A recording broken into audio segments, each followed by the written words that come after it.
Hi, my name is Keri Barnum. I'm the Executive Director of New Shelves Books, and we're here for Free Advice Friday, the hour every Friday where we get together to talk about book marketing, publishing, anything to do with the business of being an author and publisher. So we're going to get started today with some questions that were emailed in, because if you can't join us live, you are welcome to email in those questions to info@newshelves.com. And we had quite a few of those this week, so we are going to answer those. The first question came from Cher. I see you on, Cher. And the question is, if your book is on the shorter side, 125 to 130 pages, and your paperback size is a 5.5 by 8.5, what size should your hardcover be? 5.5 by 8.5 or a 6 by 9? So the answer to that, Cher, kind of depends, as it usually does. It depends on if the book that you have, what genre it's in. Does 5.5 by 8.5 serve that book? 6 by 9, if it's something that's nonfiction, if it's kind of self-help, anything like that, 6 by 9 is pretty standard. Even a slimmer book, 130 pages, is a little slim. Can be in a 6 by 9. At the same time, if that is going to stretch it out so your book is even thinner, you do need to keep in mind, is there enough room for that thinner book to have a spine, obviously have a spine, but to have the title on the spine and have your name on the spine? If not, then I'd go with a smaller trim size. But also you need to check your specific genre and see. I will say that I've done some, there was a book I worked with that was shorter. It was nonfiction, but it was kind of in that spiritual self-help kind of realm. And because it was on the smaller side, we ended up doing it in a 4 by 7, this cute little like skinny, cute little like pocket. You can throw it in your purse and meditate on your lunch break kind of thing. So that worked because that was the genre. If you have something that's more academic, I don't recommend that. So it does depend on your genre in order to kind of decide what might work for you. Take a cue from other people. You can do the same trim size. If you've got 5.5 and by 8.5 for paperback, you can do that for hardcover. And again, it's really tricky. You've got to look and see how thick that's going to be. And it is, I mean, it's going to be pretty thin. So I would worry more about the spine and the legibility of the spine.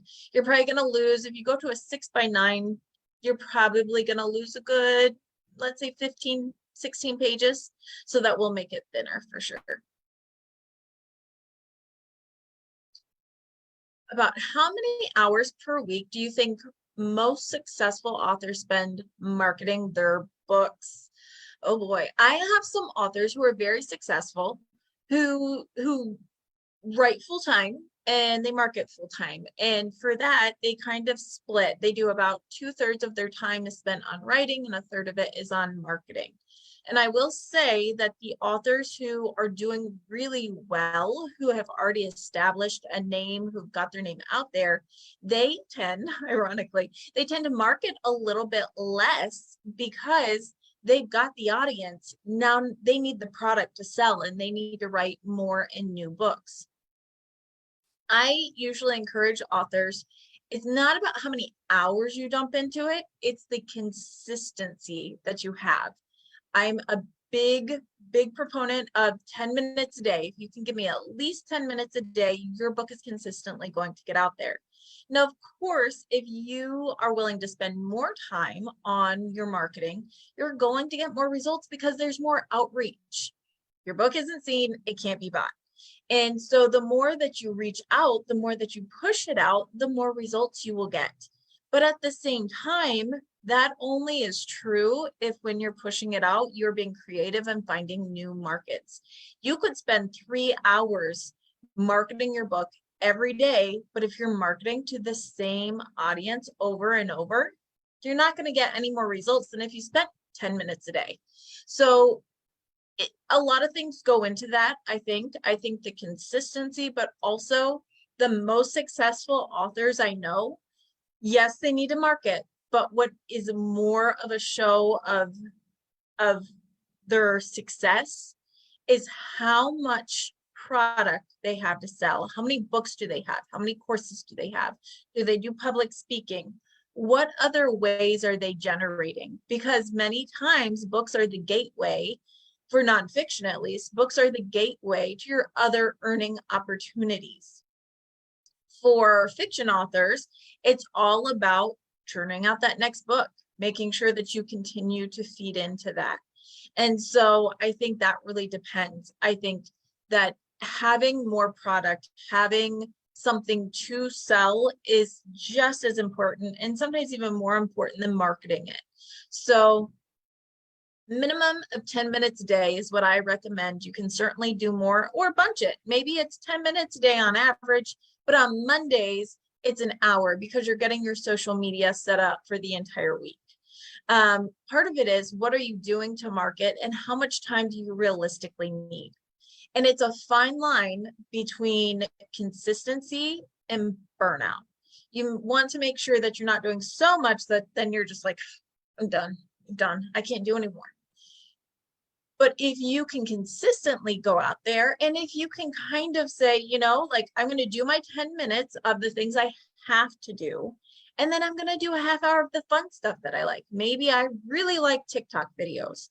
So I'm going to do 10 minutes of the things I need to do. I'm going to send out a blog. I'm going to reach out to a librarian, a bookstore, whatever it may be. I'm going to do that for just 10 minutes. And then after that, I'm going to go do TikTok videos for a half hour. You know, whatever works. I do think that it doesn't always happen where what you like to do marries up with something that is helpful, but it does often happen where you can find some aspect that you enjoy. Let's see. We had another question here. Lane was asking about copyright lawyers. How do I find a copyright lawyer, and do I pay them based on the project I'm working on or as their client? So as far as finding copyright lawyer, you just go to Lawyer Bases and you ask them about copyright. Authors Guild is a good place to look. Looking in author groups and things like that is fantastic. As far as how you pay them, that depends on the lawyer. It may be per project, it may be by the hour. It's completely up to that lawyer and their practice. I will say, if you're simply looking to copyright your book, if you're looking to copyright your IP, you can send in the copyright yourself to the Copyright Office. I think it's a $40 fee to just submit it. It's not hard. You can absolutely do that on your own. Bowker has a system that you can go through to do it as well if you're like needing some guidance. So that may be they upped their price. 65, Kara says. It's been a while since I've done it. So $65 fee to $65 fee to submit it, but you can absolutely do it on your own. It's much less expensive. $65 is a pittance compared to getting a lawyer. Lawyers they're specialized and they charge you per the hour and they calculate every 10 minutes and all of that kind of thing. So you may be better off, if that is specifically what you're looking for, is to copyright your own work, then just going and doing it yourself would be a great option. Let's see. Do you use Hootsuite to set up your social media for the week? Yes. So over at New Shelves, I do use Hootsuite. We've used it for years, and part of why I use it is because I can use so many different accounts because of the account that we've got. So I do have that set up. However, and I think that having a scheduler can be very helpful, but I will say that most of the platforms now, Facebook, Instagram, Twitter, they all have options now to schedule out within their own platforms. They're free. And when you schedule a post within their own platform, it tends to hit the algorithm better and get more attention. So it's a little more work because you do have to go into Facebook, or I'm sorry, you have to go into Meta in order to schedule, but you can schedule for both Instagram and Facebook through Meta. It's free. Twitter has one. So if you go into the different platforms, you can schedule out that way and not pay Hootsuite fees, which for a year, it's like $300. I mean, they've got different pricing, of course, but kind of around there. So yes, but I think there are other options that you could absolutely use.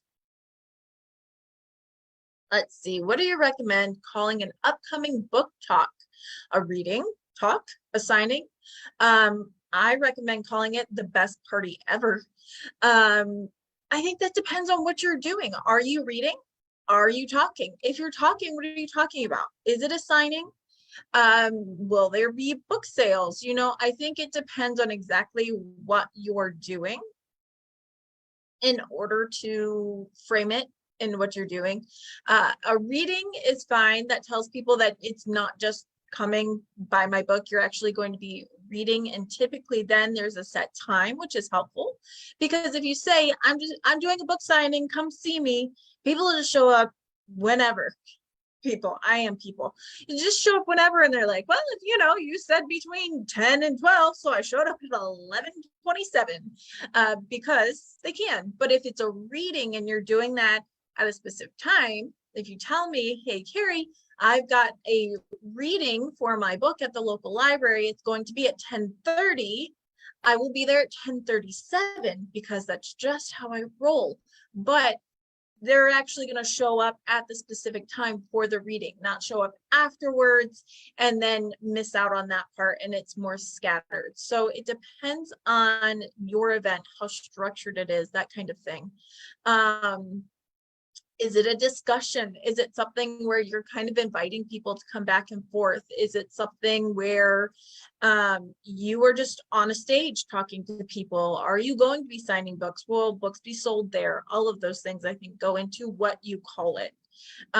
If it's, I don't know, where is it at? Could it be a chat? Could it be, find cozy words. I know that sounds funny, but find cozy words of something that sounds either intimate or fun or exciting. When you talk about a book reading, it kind of just sounds like, I don't know, it's not as exciting. And we're not little kids, so we don't want to call it story time.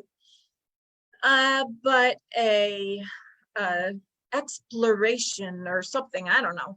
But fun words, something that people's eyes won't glaze over with, are highly recommended. And Felice is saying she loves Buffer for social media scheduling, and there's a free version, and I've heard great things about Buffer as well. What is the best way to accept payment for an in-person event selling books if you don't have a Stripe account or a merchant account? So you can do Venmo. Venmo is super easy. A lot of people have it. You can do PayPal, where because PayPal, you can even just send out an invoice. There are products where you attach it to your phone. You like plug it into your phone and you can swipe a credit card.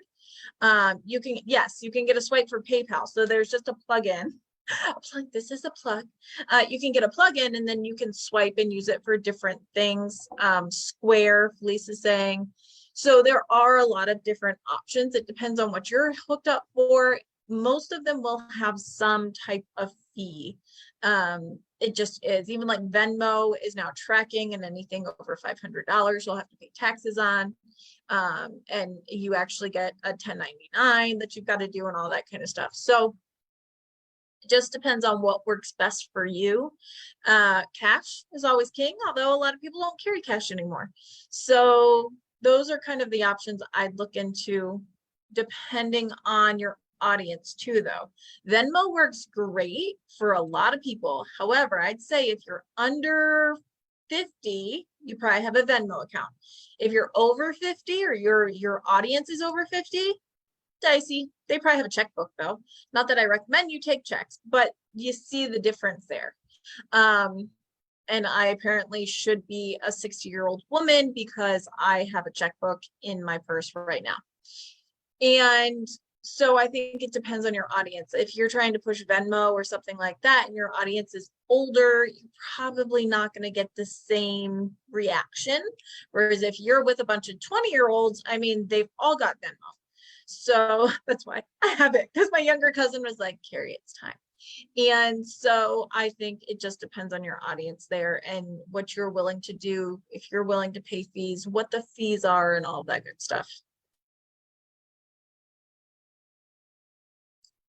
All right. I'm interested in getting my books into libraries. So I spoke with a local librarian. She said, give me a copy of your book. I really wanted libraries to buy the book. Is there a benefit to giving a couple copies away to local libraries to get a foot in the door? Well, my question would be there. For that, was she saying, will you donate copies of the book? Or was she saying, bring me a copy of your book so I can look at it and vet it before I suggest that it goes into our library system? Because those are two very different things.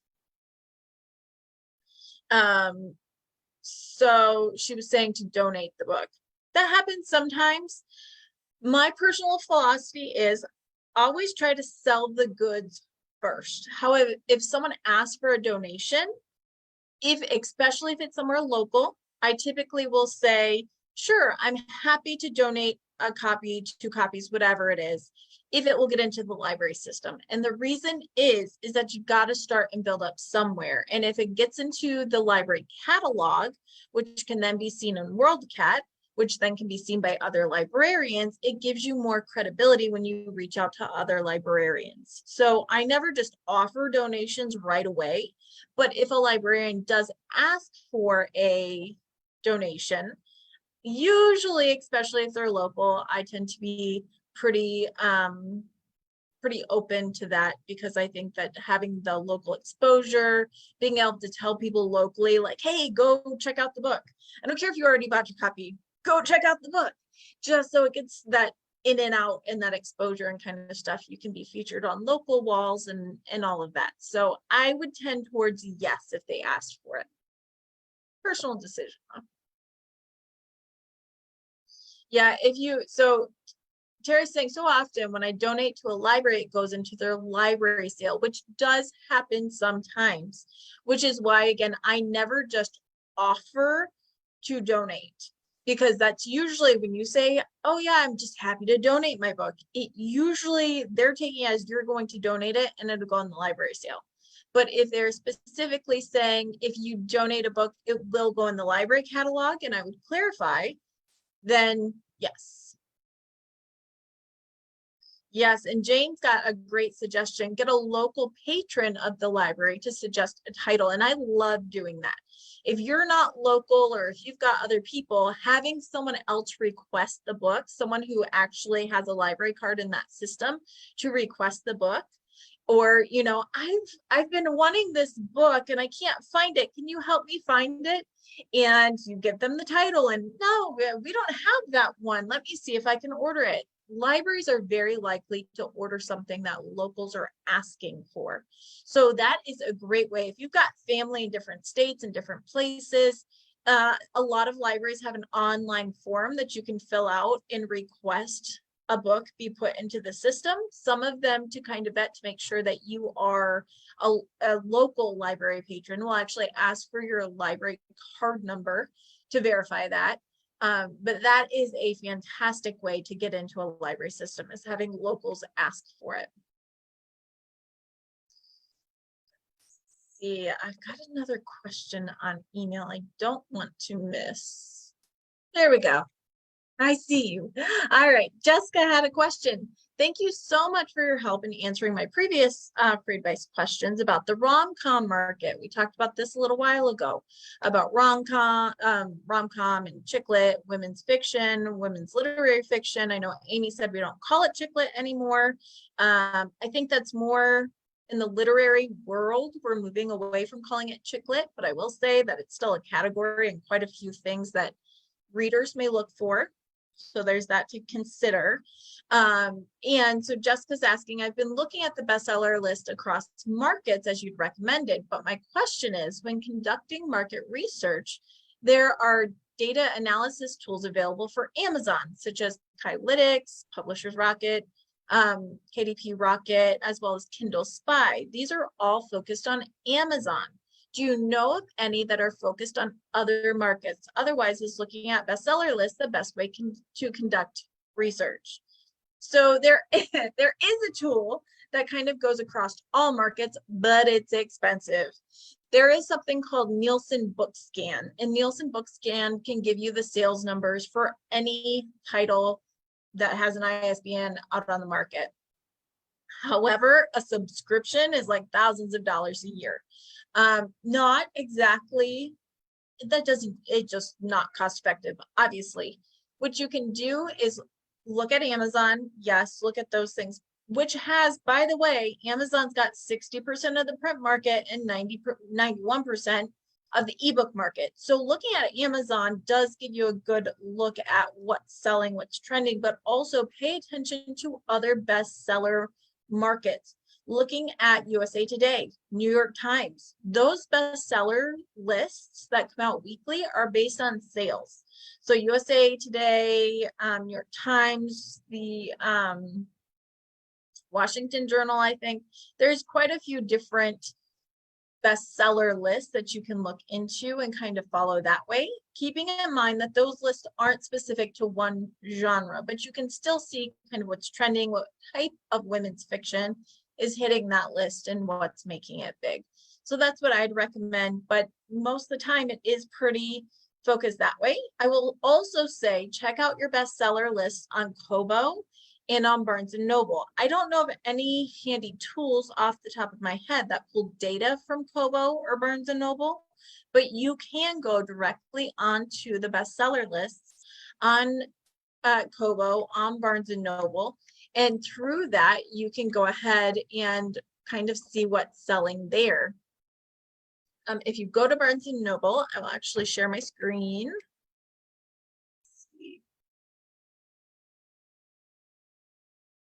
Share, there we go.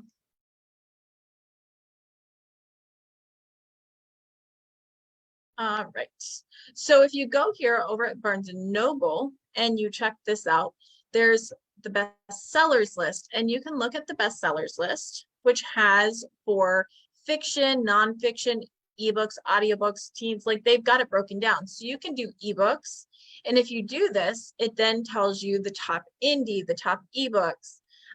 They also give you, if it would stop glitching, they also give you different categories that you can look through. Of course, I was too impatient and I hit it again. I'm that person today, apparently. Oh my goodness. I was gonna try to show you guys, but it's running a little slow today. So we might not be able to do that.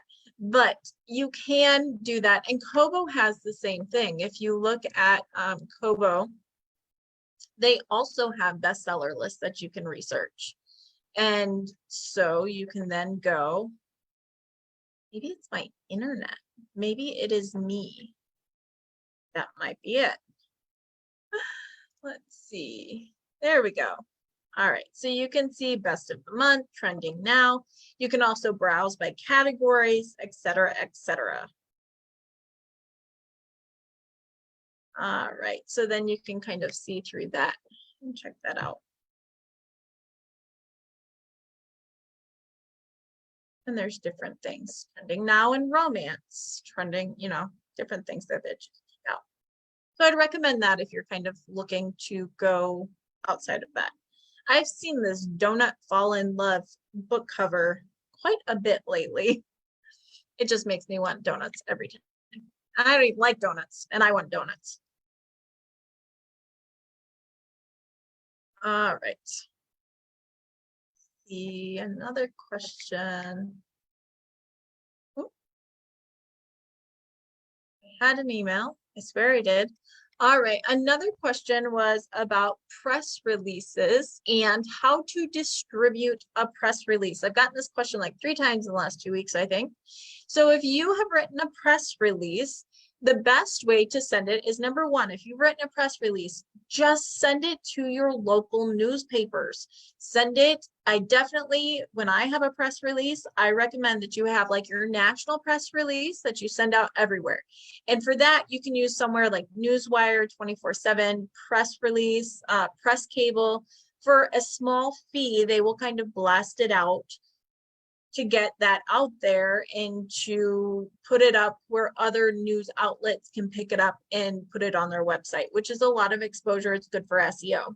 Please keep in mind that when you're looking at this, it is a PR, it is a billboard. This is not, we're not thinking New York Times is going to pick this up. This is a good way to just get reach and expansion. It's a good way to build your credibility in SEO. But it's not necessarily going to be like, wow, I saw, 100 book sales or something like that. That very rarely happens. But it is a good way to get it out there. So I recommend you have your national press release. And then you also have the same press release that you then tweak just a little bit so that it's more local, rather than saying that you are, you're an author that has a book, blah, blah, blah. It's local author or local Rochester resident is doing XYZ and blah, blah, blah. There's an event here. Doing something that connects more locally will get it featured more, and then send it directly to your local papers. Or if you have a connection, let's say you do that, you send it out locally. Great. Then also send it to where you grew up. I grew up in Virginia Beach, so I could then have another press release that I really tweaked and said Virginia Beach native has gone on to do XYZ. And then I could send it to people, the press outlets in Virginia Beach. So there are different options there as well. So you can kind of change it up. And that's what I would personally do to get that out there. All right, Caroline, you're asking about changes at WorldCat, and I don't know of any pending changes at WorldCat specifically. So if I am out of the loop, fill me in, my friend, and I will see if I will see what I can find out. I'll get the scoop. But if you clarify a little bit, I will absolutely try to get you answers. All right. I got my first speaking invite, yay, and asked for an invoice. And got asked for an invoice, yay. Now to figure out what to charge. It's a local, no traveling, reading from my book, a short, maybe 30-minute talk and a Q&A.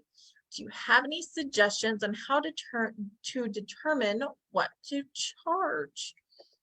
A lot of places like this, it does depend. You will know your area best, but a lot of speaking events and things like that, if it's a local, you've got that local connection. I've seen authors charge anywhere from $50 to $150. It depends on, are you expected to give away books? Are you expected to be there for how long? That kind of thing. I would go somewhere around the 100, 150 range probably. And I would send that out, or say, this is a good way to do it. I typically charge $150. Being as you're local, I'd like to just confirm, I want to make sure that, we're working well together. Does that work for you? If you want to kind of tiptoe around it a little bit, because they could always come back and say, oh, we only have a budget for 100. Just kind of depends on the place. And it depends, is it a library? Is it, what kind of group is it? And how much funding does that group typically have? If you're going to a school or something like that, some of them are very well funded, or maybe it's coming from the PTSA or another group that actually has a decent amount of funds to spend. So you kind of do it that way as well. If you don't already have a set fee, if you don't already have a fee of, hey, when I speak, I charge this, and that was up front. And I would say it does make it easier in the future if you are pitching yourself as a speaker. It does make it much easier that when you put that out there and you get asked for more information, you can immediately give them, this is what I offer. I offer a 30-minute chat, a book signing, and this is my fee for that event. And having that price out there lets them know immediately what it may cost. They've got that in mind. Or even saying, this is my fee. If you are a nonprofit, please let me know. Or, having some wording in there is if you're a nonprofit or something like that, let me know and we can discuss further. So that might be worth it to you. I know that even when I speak as a expert in publishing and marketing, there are times where I've donated my time because it made sense, either for me or because I got to speak to a group of like high schoolers who want to be authors. And for me, it was worth investing my time into that because I think it's cool and I like to do that. So it just depends. But if I'm going to speak for a group who is charging people $100 each to see and speak to me for a webinar, well, then I have no problem charging them a fee for my speaking and services. They're making profit off of it. They're building off of it. So there's kind of those things to consider as well. As with everything, it's not always just so cut and dried.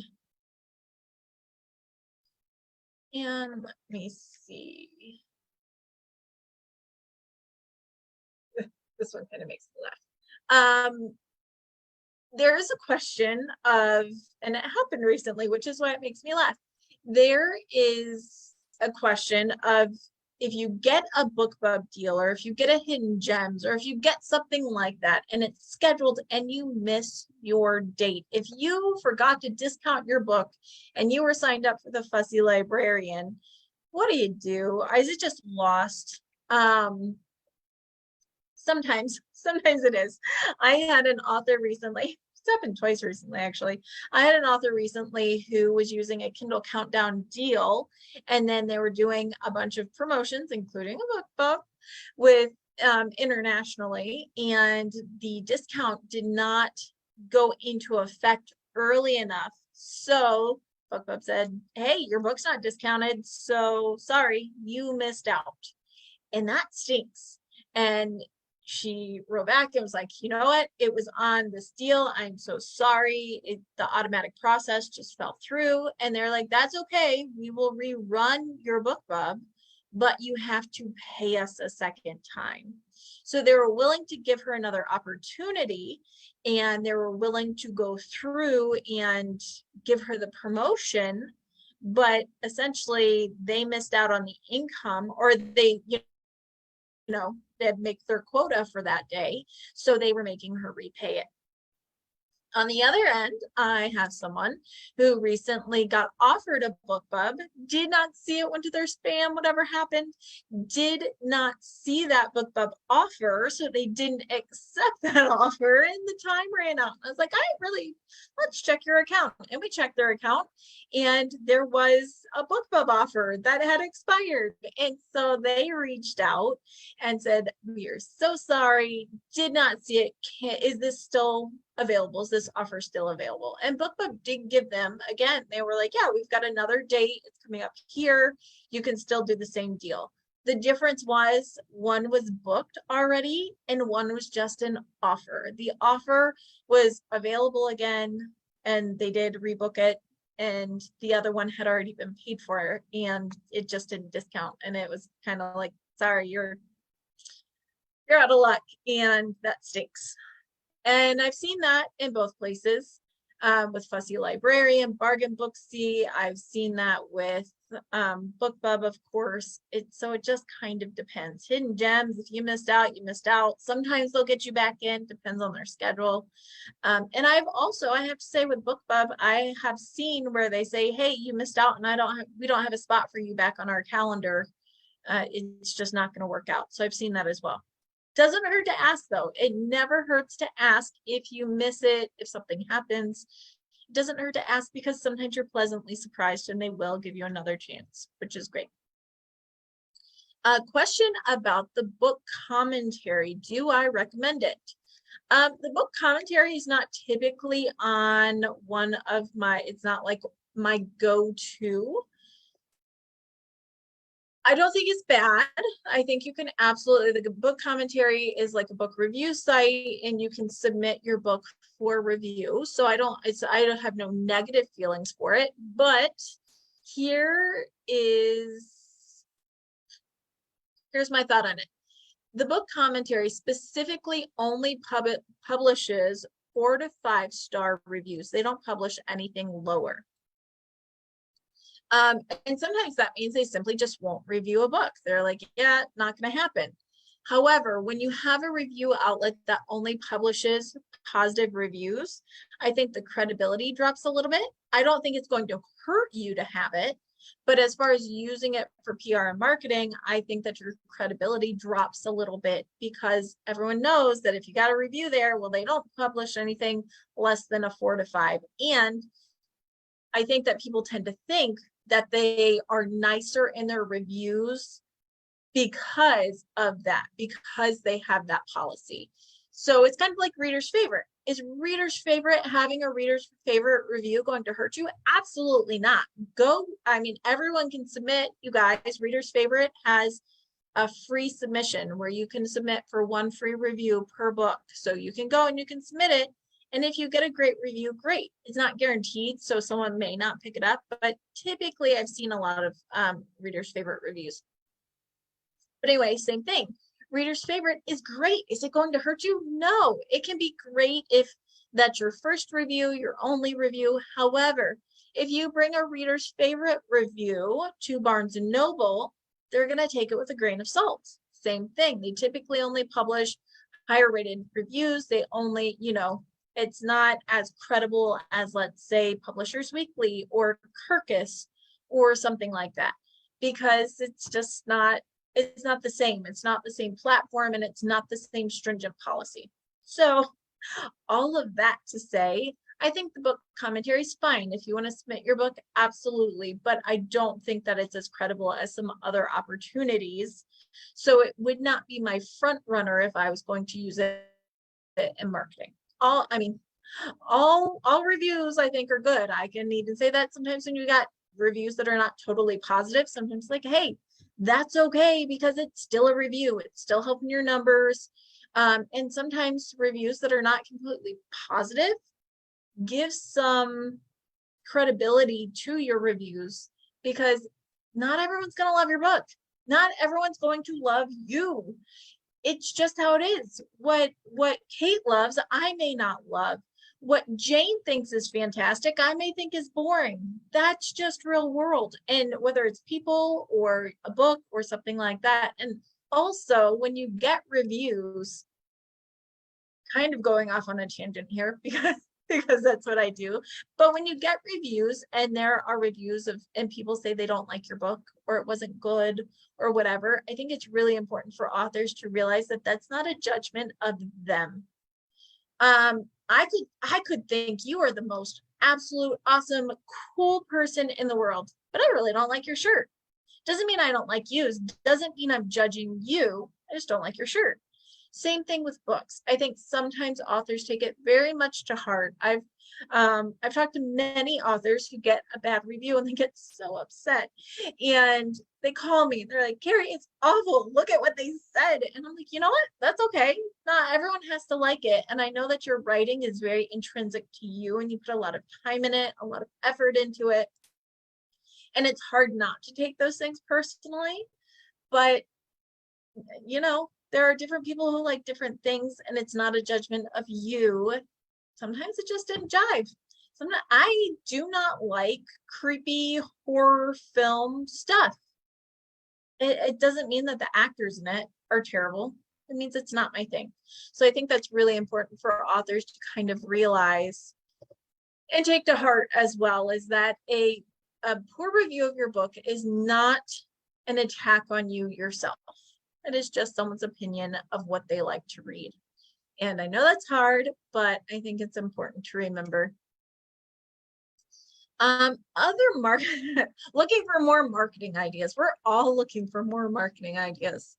If anyone's doing something cool or different lately, drop it in our chat box. I'd love to know what you guys are doing that is working for you right now in marketing. A lot of people, because we just had Brian Cohen's his ad challenge, a lot of people are trying Amazon ads right now, some with success, some not so much. We are seeing a lot of people who are doing Facebook ads. TikTok is trending for certain genres for sure. Yeah, Cheryl's saying she loved the ad challenge. A lot of people like the structure of it, which is great. I just had a free training with Derek Depker yesterday on audiobooks, and a lot of people are using audiobooks for their marketing or different opportunities for marketing. And I think that's fantastic. Audiobooks is the fastest growing format in publishing. And so absolutely audiobooks they are awesome and they're growing. So that could be something that could work for you to kind of expand, especially if you can do it on a budget, or if you're nonfiction and you can read it yourself, that might be a good option for you. What else have I seen just recently? GoFundMe, Kickstarter. Yeah, Caroline's saying it's a steep learning curve, but worth it. Kickstarter, GoFundMe, doing something exciting and new with crowdfunding. I've seen a lot of great success there. So that's exciting, a good way to kind of get people excited and to kind of help you fund something new that you maybe would have been able to do if you're just funding it yourself. And Tara's saying she had a great conversation recently about creating long-term author career, and he shared about how he got the audio of his stories used in a walking tour app. That's kind of cool. So using audio in creative ways. Derek and I were talking about this a little bit on the training yesterday, which if you missed it, we should have a replay up for over the weekend. And yes, he does sell his course at the end. That is how to make your own audiobook. But even if you're not interested in that, simply the information that he provides on the audiobook market, we talked kind of about marketing and how to use some audiobook stuff, was fantastic. And one of the things we talked about is even if your book isn't necessarily great for your audiobook, isn't great for your market, like children's books. Children's picture books specifically is what we're talking about. And that's not going to be your moneymaker because most children's picture book, it's a picture book and we want to see it. However, it can be a great way to market your book or to kind of build your list, your email list, by giving it away as a companion, having a QR code or a website right in your book that says, hey, download the audiobook companion. Children love to be read to. It's a read along, so you can play the audiobook and see the picture book. And of course, in order to get that audiobook, they have to sign up for your email newsletter list. So that can be a builder.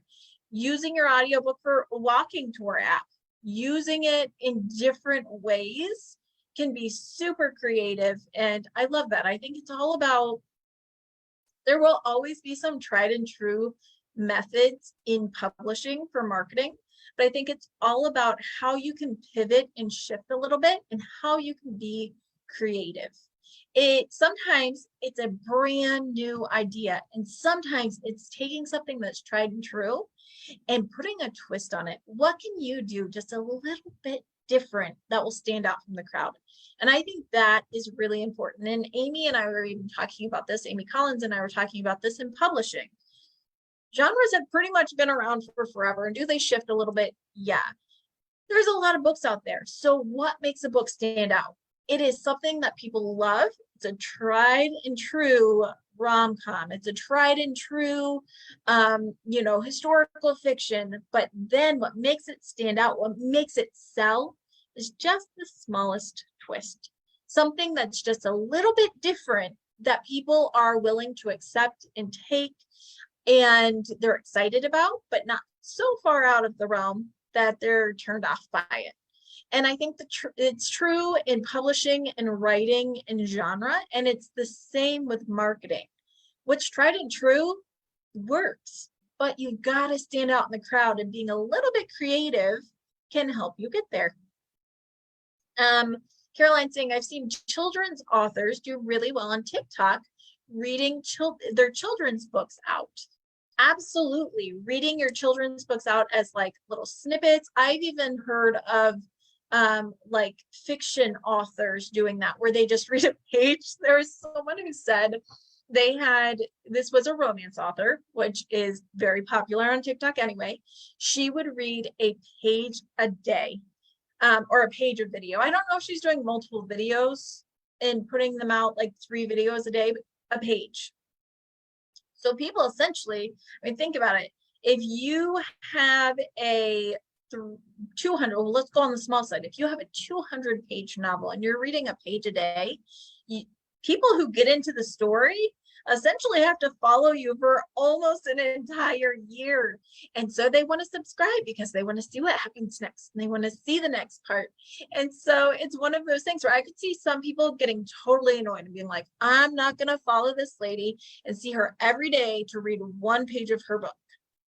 There will be hate. But I can see some people being like, yeah, I'm going to follow her. I'm going to get the next installment of the story. I'm going to see what's going to come next. And she used that kind of as a creative thing. And I can also see where if people were following and then they're like, oh, I got to a good part. I don't want to wait till tomorrow. I'm just going to go buy the book. So I thought that it was, I thought it was like brilliant, like crazy, but brilliant. Maybe doing a short story or something that didn't take so long, but I just thought it was so, I was like, wow, that is creative. You took TikTok, which is trending for romance authors, and you found a way to stand out. And I think that's what it's all about. Be creative, find what works for you, ask other people in your genre, ask people in your writing group, ask people here, ask people in the Free Advice Friday group, go to a conference, find out what's working, learn something new, try something new, because that's when you're going to see your sales grow, is when you try different things and try something new. All right, you guys, I think I answered all the questions today. If you have more questions, we'll be back next week, same time, 10 a.m. Eastern. You can join us live at newshelves.com/FAF, or feel free to email those questions in advance. You can go to info@newshelves.com. We do put our replays up on Monday, so then you can follow up on Monday and you can watch it if it's not your time zone. I know we have some people on the West Coast. There are some who are like, I love that it's early because I watch before work. And then I have some who are like, it's 7 a.m. where I live. I'm not doing that. I feel you because I'm not a morning person. So you can absolutely watch the replays on YouTube, just New Shelves Books on YouTube. Thanks for being here. Have a great weekend, and we'll be back next week. Bye.